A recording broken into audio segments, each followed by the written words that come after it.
आज की वीडियो में हम बात करेंगे दोस्तों ऐसी एक इंसान की जो एक पावरफुल लीडर के साथ महिलाओं के मुक्तिदाता के नाम से जाने जाते हैं। मैं बात कर रहा हूं दोस्तों बाबा साहेब अम्बेडकर की। उनकी लाइफ से जुड़ी कुछ अनसुनी बातें शेयर करूंगा। यदि मेरे चैनल पे पहली बार आए हो तो चैनल को लाइक शेयर सब्सक्राइब करने से पहले वीडियो को लास्ट तक देखें। मेरा नाम होता है दोस्तों मिस्टर बी प्लडी। वीडियो को शुरू करते हैं। बाबा साहेब अम्बेडकर एक ह्यूमन राइट फाउंडर के साथ एमिनेट स्कॉलर से जाने जाते थे। उनका जन्म एमपी में 14 अप्रैल में हुआ था।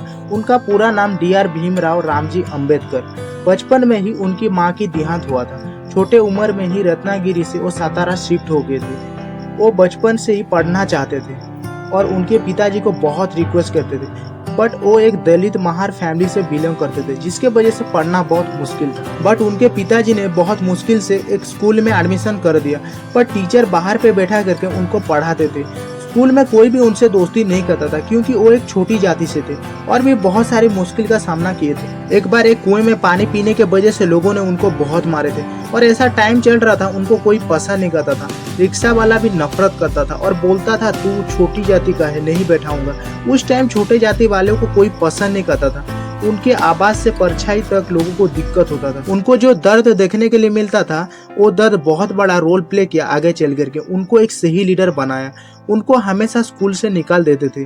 उसके बाद उन्होंने महाराज गायकवाड़ नामक के एक राजा थे उस टाइम पे, और उनके प्रॉब्लम को पहचाना और उनके अंदर पढ़ने का इच्छा को देखा और स्कॉलरशिप दिया पढ़ने के लिए। मैं जो बात कर रहा हूँ दोस्तों आज की नहीं है, 115-16 साल की है, 1908 या 1909 की है। उसके बाद उन्होंने मुंबई से इंटर करके आए, बट कॉलेज में भी उनको पढ़ने के लिए नहीं देते थे। बट उन्होंने नहीं रुके और चले गए न्यूयॉर्क के कोलंबिया यूनिवर्सिटी में। उन्होंने पहले एमए की पॉलिटिकल साइंस, इकोनॉमिक और हिस्ट्री में, उसके बाद पीएचडी की और वहाँ पे नहीं रुके, चले गए लंदन और लंदन जा करके पहले एमएससी और लॉ की पढ़ाई की। उसके बाद उन्होंने एक थीसिस लिखा और ये वो किताब था जो आगे जाकर रिजर्व बैंक ऑफ इंडिया बनाया गया। कुछ टाइम के बाद वो महाराज गायकवाड़ के पास मिलने चले गए क्योंकि उनकी स्कॉलरशिप के वजह से वो उतना पढ़ पाए थे और महाराज ने उनको मिलिट्री सिक्योरिटी की नौकरी दी और उस टाइम पे वो नौकरी बहुत बड़ा माना जाता था। उनको सब कुछ तो मिल गया था, बट उनके महार जाति के वजह से उनको कोई पसंद नहीं करता था। उनके लाइफ में प्रॉब्लम यहाँ पे नहीं रुका, उनके शादी के बाद भी प्रॉब्लम चालू हुआ। उनकी एक नहीं 4 बच्चे मर गए क्योंकि छोटे जाति की वजह से उनको सही इलाज नहीं मिलता था। और कुछ टाइम के बाद उनकी वाइफ भी मर गए सही इलाज नहीं होने के कारण। बट उस टाइम पे और कोई होता टूट जाता, बट उन्होंने उतनी प्रॉब्लम के बाद भी लड़ा। मैं बात कर रहा हूँ दोस्तों 1927 की, जब सत्याग्रह में निकल गए और ठान लिया हर जाति को बराबर हक मिलेगा। उसके बाद उन्होंने कम्युनल इलेक्टोरेट की मांग की। वो चाहते थे कम्युनिटी के आधार पे हमारी वोटिंग की सुविधा अलग हो, बट गांधी जी ने मना किया क्योंकि गांधी जी को पता था कि अंग्रेज लोग हमारी जाति को अलग करने के लिए चाहते थे। और गांधी जी ने अम्बेडकर को समझाया और बोले मैं आपको रिजर्वेशन दिला दूंगा और सब मदद करूंगा, बट लोगों को अलग नहीं करूंगा। यदि जाति के वजह से मैं लोगों को अलग करूंगा मैं अंग्रेजों से लड़ नहीं पाऊंगा। और गांधी जी ने मना किया और अंबेडकर को समझ नहीं आ रहा था मैं क्या करूं, देश की मदद करूं या मेरी लोगों की मदद करूं, और गांधी जी की बात मान ली। एक छोटी सी जाति से पैदा होने वाले बाबा साहेब अम्बेडकर, जिनको कोई मदद नहीं करता था, उनके बुद्धि पे संविधान लिखा जाएगा किसी को अंदाजा नहीं था। उनके नॉलेज, बुद्धि और स्किल को इंडियन लीडर से लेकर के ब्रिटिश लीडर मानते थे।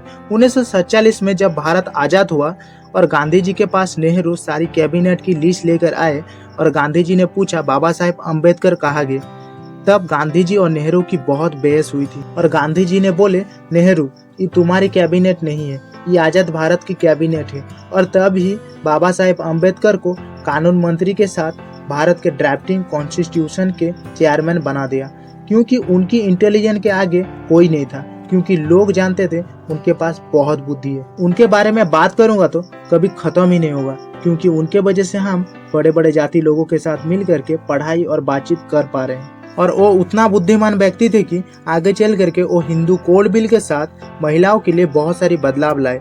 वो ऐसी पॉलिटिकल लीडर थे जो सत्ता के लिए नहीं, वो बस लड़ते थे देश में कमजोर हिस्सा को उठाना देश की हर एक इंसान की जिम्मेदारी है। बाबा साहेब अम्बेडकर बोलते थे खुशहाली आएगी तो फायदा सबका होगा। उनकी भाषा, भाषण, चर्चा, आचरण और उनकी किताबें बहुत पावरफुल थे। साल 1956 में वो हिंदू धर्म को छोड़ करके बौद्ध धर्म को मानते थे। वो हमेशा देश को प्यार करते थे और कभी भी लड़ाई नहीं करते थे। बाबा साहेब अम्बेडकर की एजुकेशन उतना मजबूत था कि कोलंबिया यूनिवर्सिटी उनको number 1 scholar in the world की उपाधि से नवाजा गया था और देश ने उनको भारत रत्न दिया। और एक चीज मुझे लगता है, उनके बराबर लीडर वर्ल्ड में गिनती के होते हैं, परसेंटेज में नहीं। ऐसी महान इंसान के लिए एक तो लाइक बनता है और उनके बारे में हर एक इंसान को पता होना चाहिए। और इस वीडियो को जितना हो सके उतना लोगों तक शेयर करना ना भूलें। यदि आप भी बाबा साहेब अम्बेडकर को मानते हैं, कमेंट जरूर करें। उसी के साथ मिलते हैं दूसरी वीडियो में। Take care and thank you so much.